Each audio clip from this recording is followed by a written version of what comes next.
नमस्कार साथियों, मैं अनुज तिवारी आप सभी का अपने YouTube channel Agri New Light Classes पे स्वागत करता हूं। दोस्तों, पिछली वीडियो में हमने जाना था जेनेटिक्स की डिफिनेशन और उससे संबंधित फैक्टर्स जो कि रिस्पॉन्सिबल हैं हेरिडिटी और वेरिएशन के लिए। तो हेरिडिटी और वेरिएशन के लिए जो रिस्पॉन्सिबल फैक्टर हैं वो रिप्रोडक्शन और म्यूटेशन है।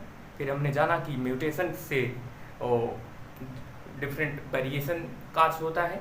फिर इसके बाद म्यूटेशन की डिफिनेशन। तो दोस्तों, आज के इस वीडियो में हम जानेंगे फिनोकॉपी और उसके बाद हिस्टोरिकल डेवलपमेंट को डिस्कस करेंगे। दोस्तों, phenocopy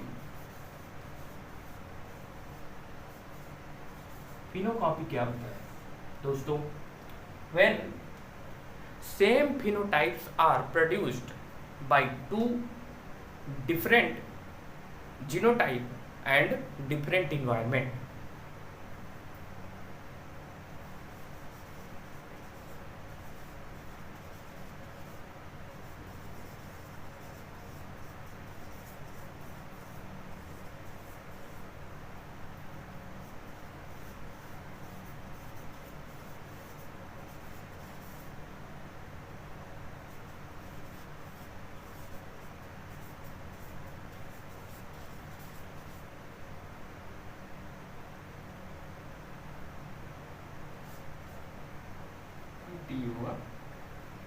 Different genotype and environment.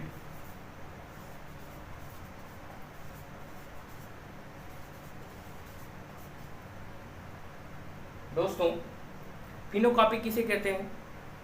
Phenocopy when same phenotype are produced by two different genotype and environment, तो इसे क्या कहते हैं? फिनोकॉपी। देन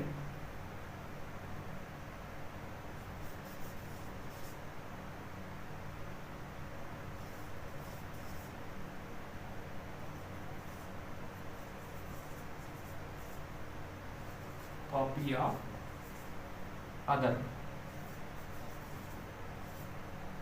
इसका एग्जाम्पल है Drosophila.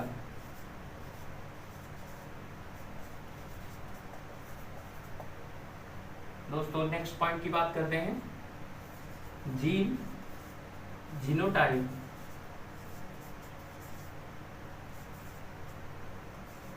Phenotype,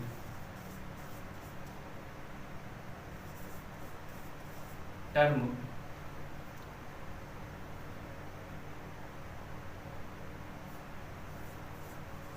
given by Johnson.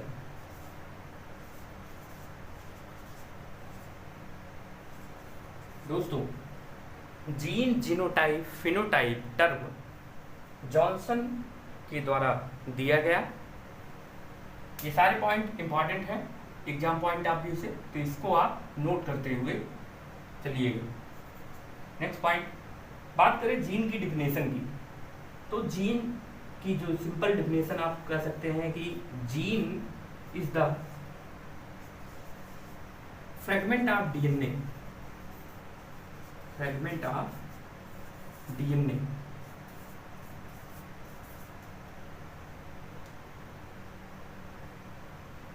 Gene क्या है? Gene is the fragment of DNA, DNA का छोटा सा टुकड़ा, उसे क्या कहते हैं? Gene. Chemically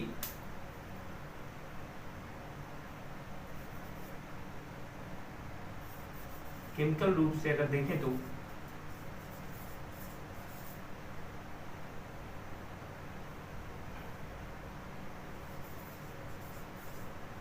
gene is the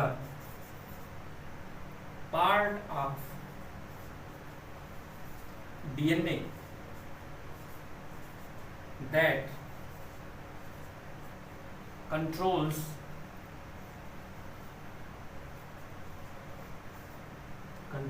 the synthesis of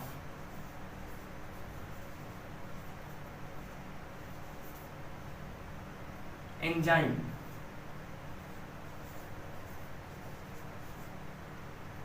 next point की बात करते हैं, फादर ऑफ जेनेटिक्स। दोस्तों, फादर ऑफ जेनेटिक्स आप सबको पता है, ग्रेगर जॉन मेंडल।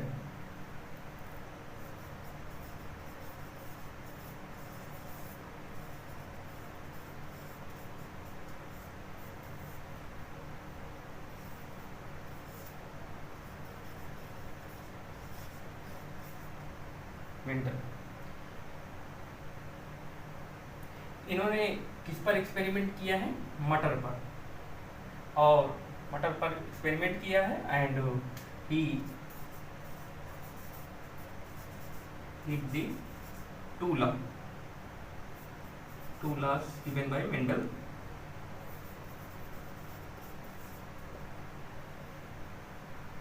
पहला, लॉ ऑफ सेग्रीगेशन,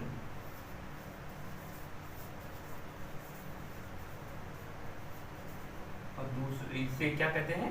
पृथक्करण का नियम।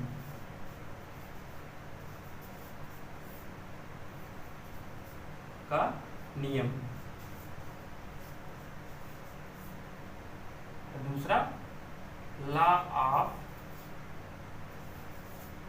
Independent assortment. असॉर्टमेंट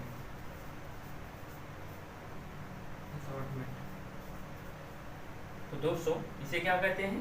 स्वतंत्र अपव्यूहन का नियम। स्वतंत्र अपव्यूहन का नियम का नियम।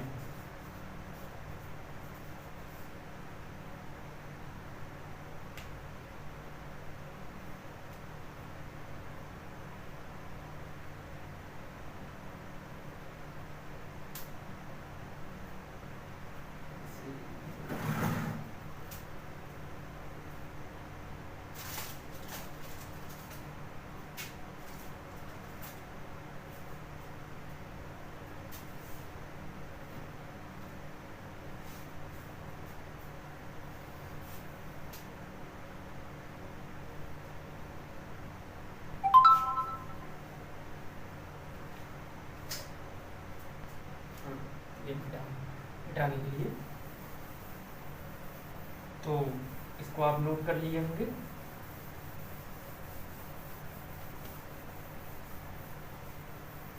जो भी पॉइंट यहाँ पे डिस्कस किए जा रहे हैं ये एग्जाम पॉइंट ऑफ व्यू से महत्वपूर्ण है, इसलिए आप इसको नोट करते हुए चलिएगा। नेक्स्ट बात करते हैं। तो अभी हमने क्या जाना कि फिनोकॉपी और जीन की डिफिनेशन, फिर next point gene, genotype, phenotype term किसने दिया है? जॉनसन ने।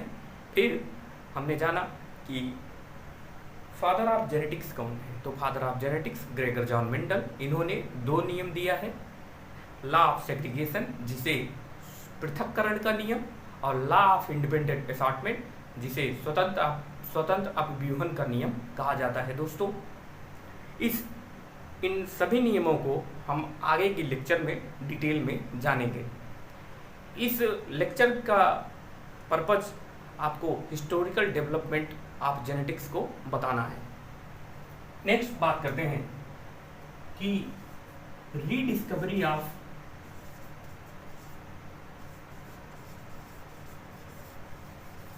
मेंडल्स लॉ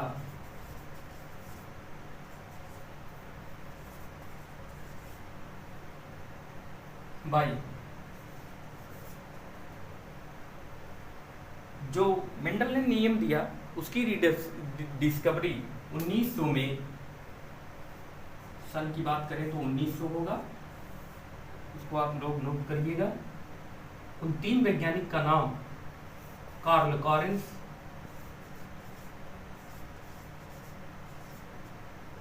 ह्यूगो डिब्रीज और सेमाक।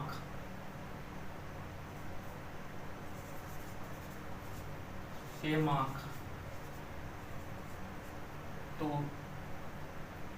कार्नकोरस, ह्यूगो डी ब्रीज और सेयमाक, ये 3 वैज्ञानिक हैं जिन्होंने मेंडल के नियम को रीडिस्कवर किया। नेक्स्ट बात करते हैं chromosomal theory.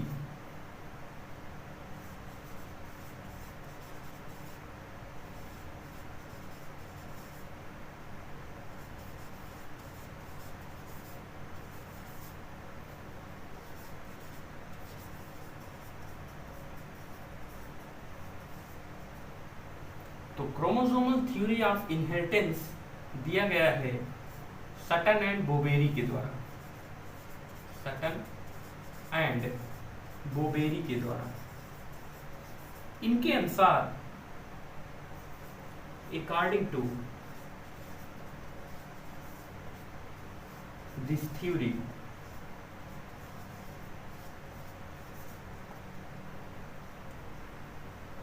Sutton and Boveri के नियम के अनुसार क्रोमोसोम रैखिक रूप से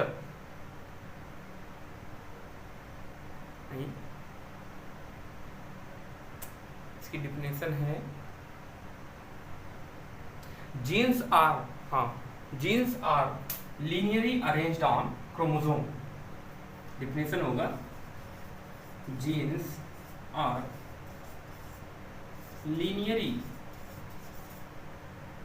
arranged on chromosome.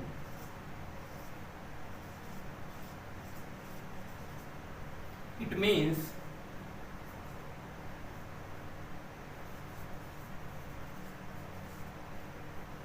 chromosome is the bearer of gene.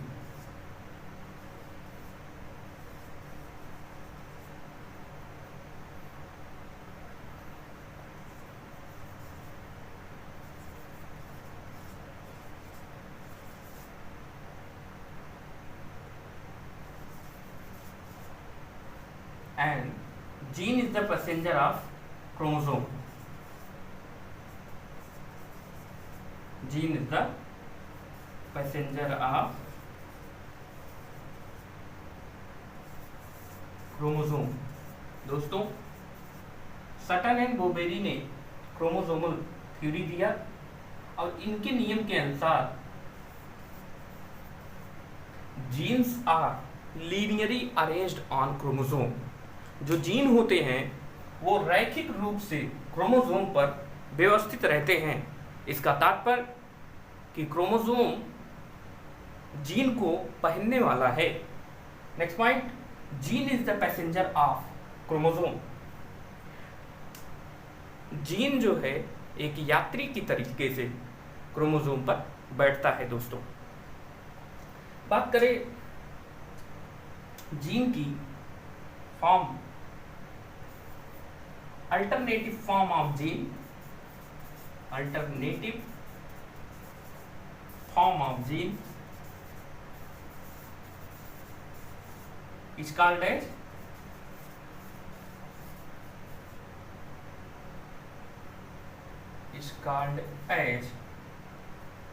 Allele. ये दोस्तों आपके सेमेस्टर एग्जाम में पूछा गया क्वेश्चन है, बीएससी एजी के सेमेस्टर एग्जाम में आ चुका है। Alternative form of gene is called as allele. दोस्तों, नेक्स्ट पॉइंट की बात करते हैं।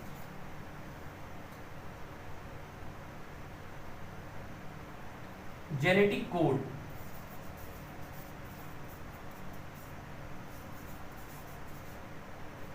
Given by Hargobind Khurana.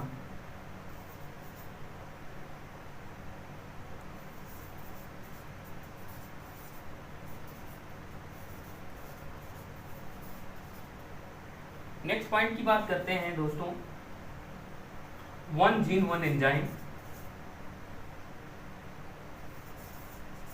ये सारे पॉइंट महत्वपूर्ण हैं, इसलिए आप इसको इग्नोर मत करिएगा, इसको आप नोट करते हुए चलिए।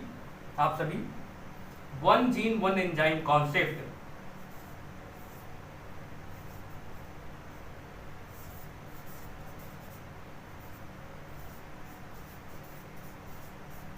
किसके द्वारा दिया गया है? बीडल एंड टैटम के द्वारा। बीडल एंड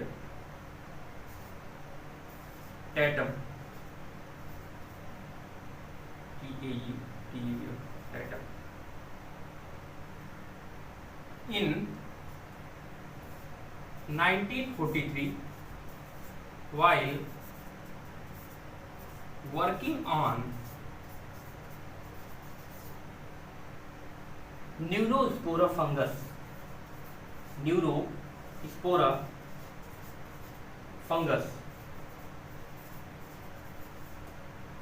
नेक्स्ट बात करते हैं दोस्तों, नेक्स्ट पॉइंट, इसको नोट कर लीजिए आप लोग।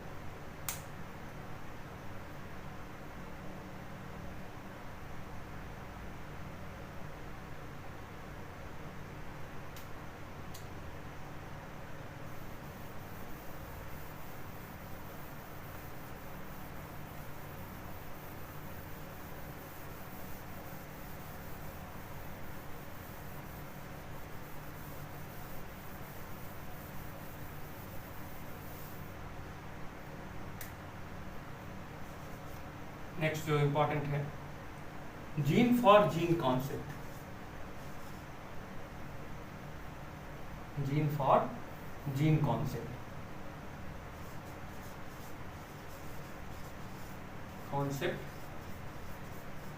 गिवन बाय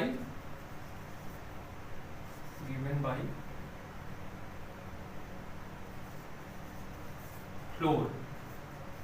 इसके पहले हम लोगों ने जो जाना, वन जीन वन एंजाइम। दोस्तों अगर आपसे पूछा जाए one gene one enzyme given by, तो आपका आंसर होगा बीडल एंड टैटम।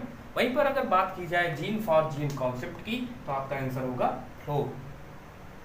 नेक्स्ट बात करते हैं सेक्सुअल रिप्रोडक्शन इन प्लांट।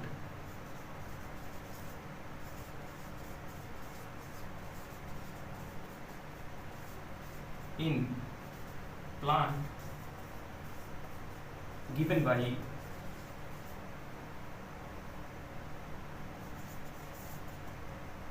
कैमेलियस। दोस्तों कैमेलियस नामक साइंटिस्ट ने प्लांट्स में सेक्सुअल रिप्रोडक्शन की खोज की है। नेक्स्ट बात करते हैं दोस्तों आर्टिफिशियल सिंथेसिस ऑफ, आर्टिफिशियल नहीं, इन विट्रो, यहाँ पे होगा इन विट्रो सिंथेसिस ऑफ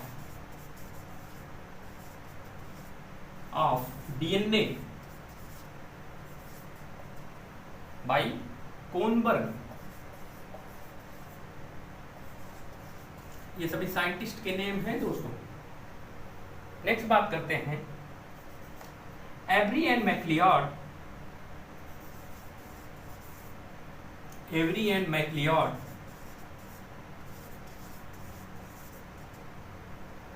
ये वैज्ञानिक का नाम है, Avery and MacLeod. Give the statement,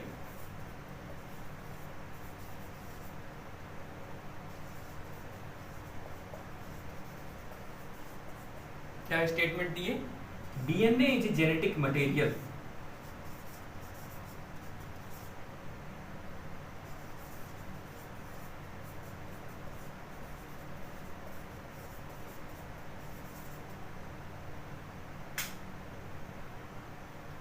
next बात करते हैं दोस्तों Jacob and Monod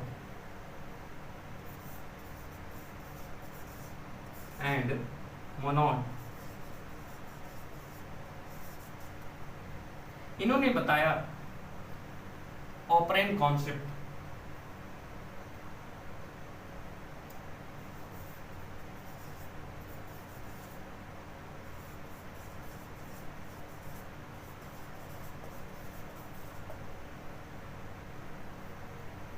next point आप लोग नोट करिएगा, Barbara and मैकलिंटॉक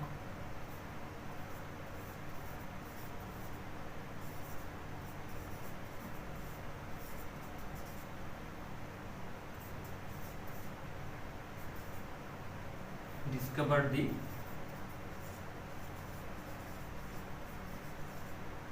jumping gene. Jumping gene, jumping gene क्या होता है दोस्तों, अभी आपको बताते हैं जंपिंग जीन के विषय में while working on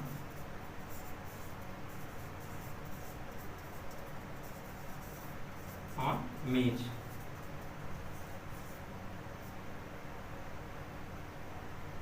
jumping gene ऐसे जीन होते हैं जो अपनी पोजीशन को चेंज करने में कैपेबल होते हैं।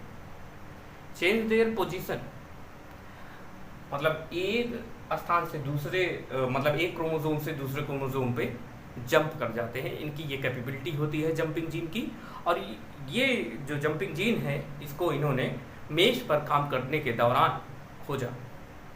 नेक्स्ट बात करते हैं दोस्तों मॉडर्न कॉन्सेप्ट ऑफ या क्लासिकल कॉन्सेप्ट ऑफ जीन।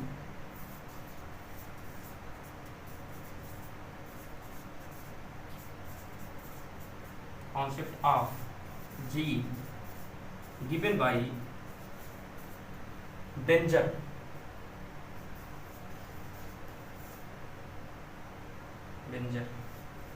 दोस्तों बेंजर नामक वैज्ञानिक ने जीन के क्लासिकल कॉन्सेप्ट को दिया। इसके पहले क्या होता था कि हर यूनिट किसी भी सब्सटेंस या ऑर्गेनिज्म या इंडिविजुअल के लिए उसकी यूनिट को हम जीन ही मानते थे। और मेंडल ने जब अपना एक्सपेरिमेंट किया तो जीन को एज ए फैक्टर उन्होंने कहा था। फिर जैसे जैसे समय आगे बढ़ा तो बेंजर नामक वैज्ञानिक ने इसको थोड़ा सा स्पेसिफाई कर दिया, उस जीन यूनिट को स्पेसिफाई कर दिए अलग अलग यूनिट के रूप में। उसको हम आपको डिस्कस करते हैं आपके साथ, इसको आप लोग नोट कर लीजिए। तो वो जो यूनिट्स हैं जैसे कि रेकॉन, ये मोस्ट इंपॉर्टेंट है दोस्तों। ये सब आप लोग ऐसा मत समझिएगा कि ये सारे जो पॉइंट्स बताए जा रहे हैं वो ऐसे ही हैं। ये सारे पॉइंट्स एग्जाम में आ चुके हैं और इनके एग्जाम में आने के प्रबल चांसेस हैं, इसलिए आप इसको नोट डाउन करते हुए चलिएगा। Recon it is the unit of recombination.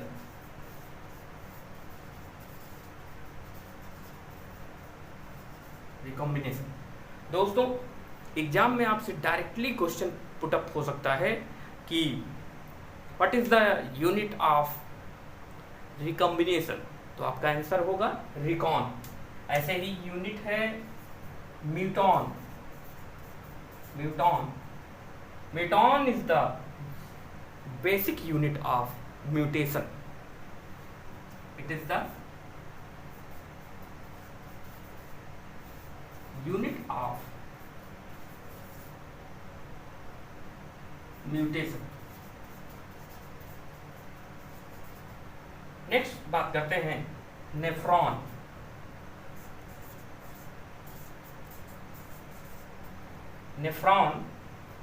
Nephron is the basic unit of kidney.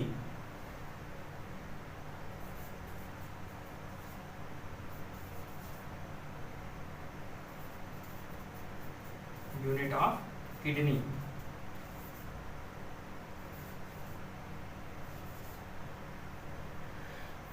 दोस्तों इसको नोट कर लीजिए आप लोग।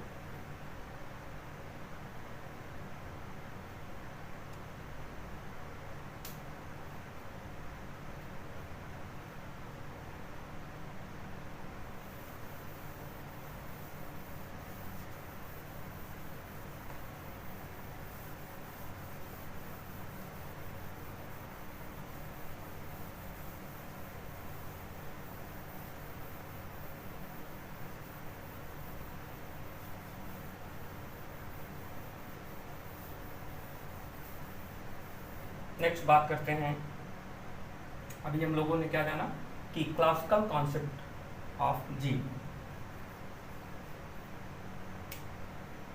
दोस्तों नेक्स्ट बात करते हैं cell theory. given by Schleiden and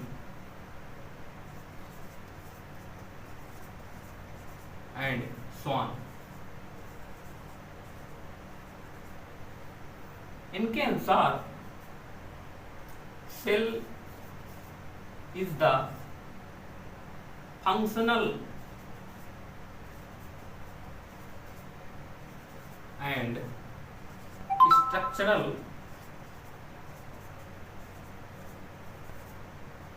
unit of life।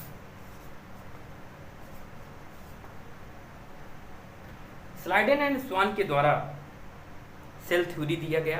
इनके अनुसार cell is the structural functional unit of life, जीवन की कार्यात्मक एवं संरचनात्मक इकाई है दोस्तों। नेक्स्ट बात करते हैं म्यूटेजेनिक इफेक्ट ऑफ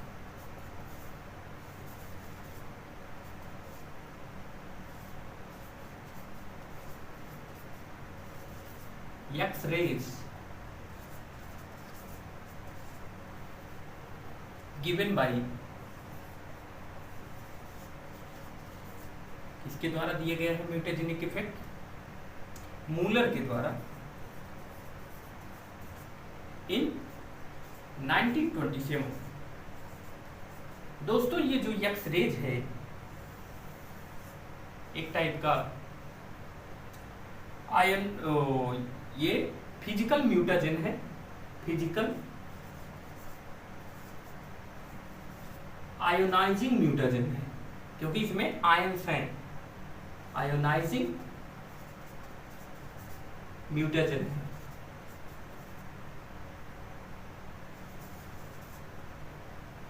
नेक्स्ट बात करते हैं दोस्तों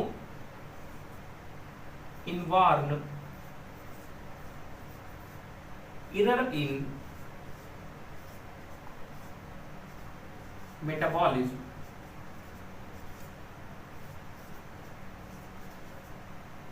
गिवन बाय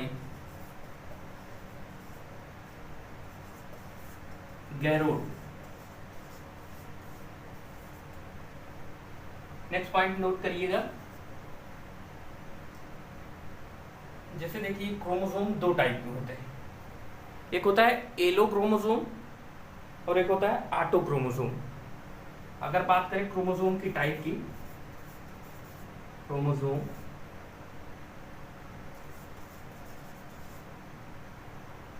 ये टू टाइप्स के होते हैं, एक होता है एलो क्रोमोसोम और एक होता है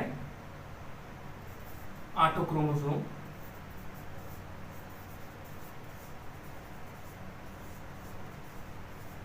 या सेक्स क्रोमोसोम, सेक्स क्रोमोसोम। दोस्तों एलो क्रोमोसोम में जो होता है तो वो एक्स क्रोमोसोम होता है, और बात करें ऑटो क्रोमोसोम या सेक्स क्रोमोसोम, इसमें एक्स और वाई क्रोमोसोम होता है। सेक्स क्रोमोसोम ही रिस्पॉन्सिबल होता है मेल और फीमेल के लिए। मीन्स जो पेरेंट में मेल होता है वही उसके ही क्रोमोसोम डिसाइड करते हैं कि प्रोजनी मेल होगा या फीमेल होगा। दोस्तों एक्स और वाई। नेक्स्ट बात करते हैं क्रोमोसोम टर्म की। The term chromosome given by Waldeyer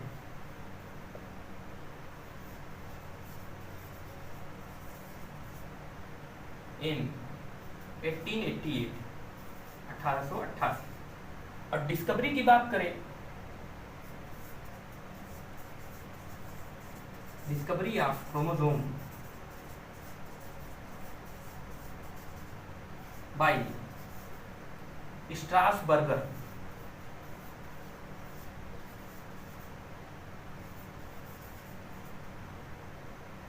तो इसको आप लोग नोट कर लीजिए।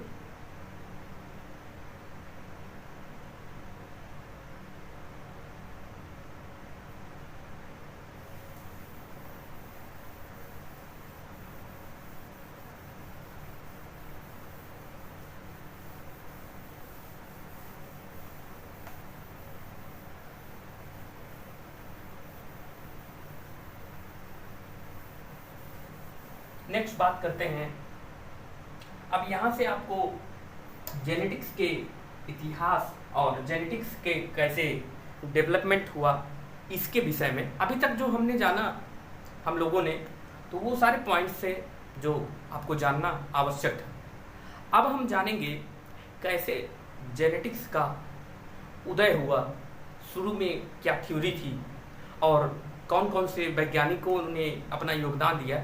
वैसे तो जो अभी आपको बताया गया ये सारे ही वैज्ञानिक जेनेटिक्स के डेवलपमेंट में अपना योगदान दिए हैं।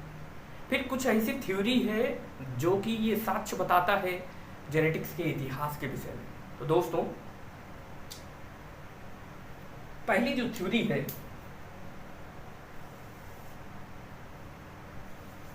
पहली थ्योरी जो दी गई जेनेटिक्स में, इपीजेनेसिस थ्योरी।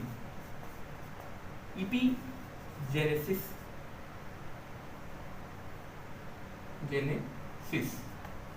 थ्योरी, ये थ्योरी इपीजेनेसिस थ्योरी नोट करते चलिएगा। इपीजेनेसिस थ्योरी वोल्फ के द्वारा दिया गया, वोल्फ के द्वारा दिया गया। वोल्फ एक वैज्ञानिक का नाम है। तो वोल्फ के अनुसार पहले जो थ्योरी थी, लोगों का मानना ये था कि जो एग और स्पर्म होते हैं उनमें ह्यूमनिकुलस स्ट्रक्चर पाया जाता है, मीन्स उसमें ह्यूमन जैसा स्ट्रक्चर ऑलरेडी प्रेजेंट होता है, ऐसा लोगों को मानना था, और उससे ही जो है न्यू इंडिविजुअल्स का निर्माण हो जाता है। लेकिन फिर वोल्फ ने जो थ्योरी दिया, वोल्फ के अनुसार इट इज़ नॉट मैंडेटरी, या इनके अनुसार जो थ्योरी इन्होंने दिया, या ऐसा कोई फिक्स नहीं है। अब इन्होंने जो बताया, the image of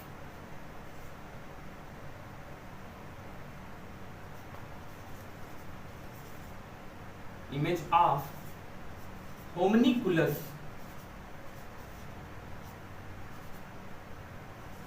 structure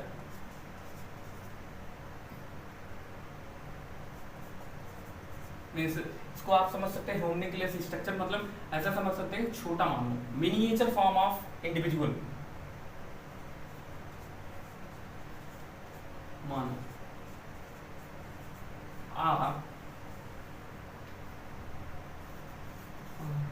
not present in egg and sperm of individual, egg and sperm of individual। दोस्तों, इपीजेनेसिस थ्योरी में वोल्फ ने ये बताया कि ऐसा कुछ जरूरी नहीं है कि जो एग और स्पर्म है इसमें होमनिकुलस स्ट्रक्चर मतलब एक मिनिएचर फॉर्म ऑफ इमेजिनेशन के बेसिस पे कि मिनिएचर फॉर्म ऑफ ह्यूमन या कोई इंडिविजुअल उसमें प्रेजेंट नहीं होता है। It is only possible after the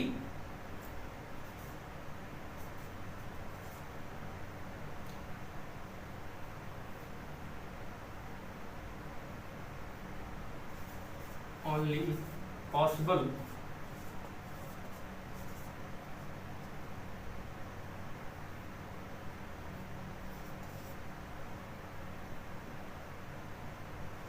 after the fertilization।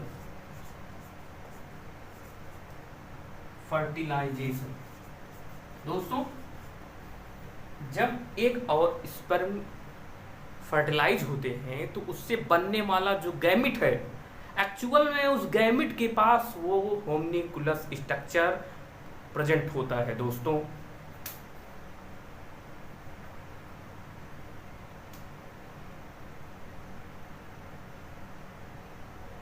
Fertilisation, the gamete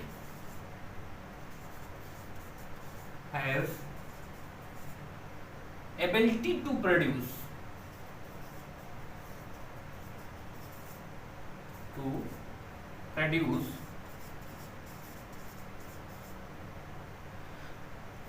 homini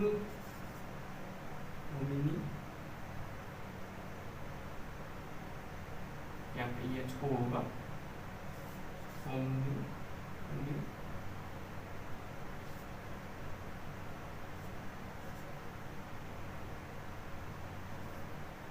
muscular structure.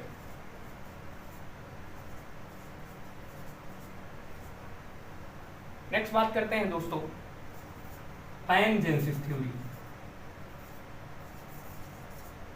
Genesis theory दोस्तों, पैनजेनेसिस थ्योरी डार्विन, ये थोड़ा सा लंबा हो जा रहा है, इसको सिर्फ डिस्कस करते हैं ये इन सभी थ्योरी को, और जो महत्वपूर्ण है उसी को डिस्कस करते हैं। पैनजेनेसिस थ्योरी चार्ल्स डार्विन के द्वारा दिया गया है, चार्ल्स डार्विन के द्वारा दिया गया है। पैनजेनेसिस थ्योरी के अनुसार each origin of an individual has produce pan gene और गैम्यूल जीन। दोस्तों, जीवों की जो उत्पत्ति होती है उनमें पैन जीन या गैम्यूल जीन सिक्रीट होता है और वही आगे चलकर कैरेक्टर के लिए रिस्पॉन्सिबल होते हैं, ऐसा पैनजेनेसिस थ्योरी के अनुसार है, जिसको चार्ल्स डार्विन ने दिया है। अब ये थ्योरी आपको एग्जाम में पूछा जाता है, pangenesis theory given by Charles Darwin. Sorry, यहाँ पे डी होगा, कैपिटल डी। नेक्स्ट बात करते हैं, ये भी इंपॉर्टेंट है, कैरेक्टर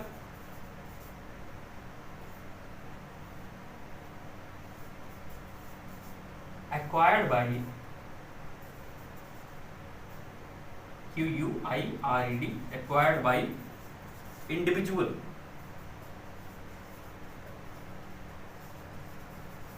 वही की जो लेमार्क ने जिराफ की थ्योरी दी है। दोस्तों, इस कहानी से तो आप लोग परिचित हैं, इस कहानी को हमने क्लास में डिस्कस किया था कि जो जिराफ होता है, जिराफ की गर्दन पहले लंबी नहीं हुआ करती थी। साउथ अफ्रीका में पहले घास पाया जाता था, जिराफ नॉर्मल जानवरों की तरह ही होते थे।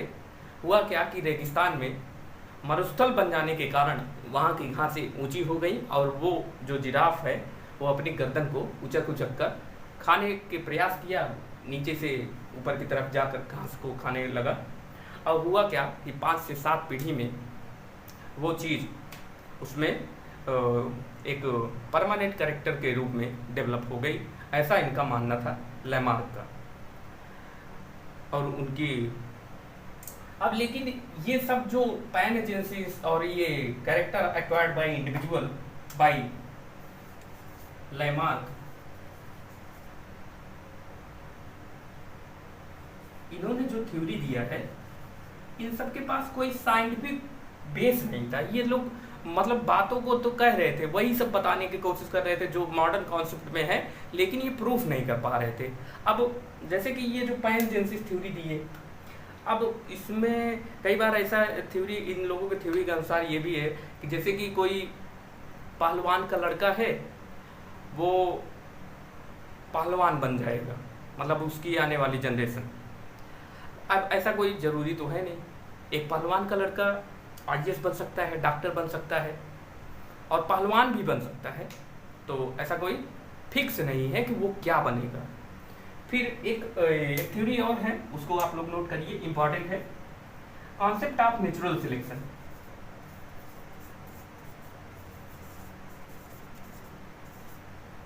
नेचुरल की स्पेलिंग तो NATURAL, नेचुरल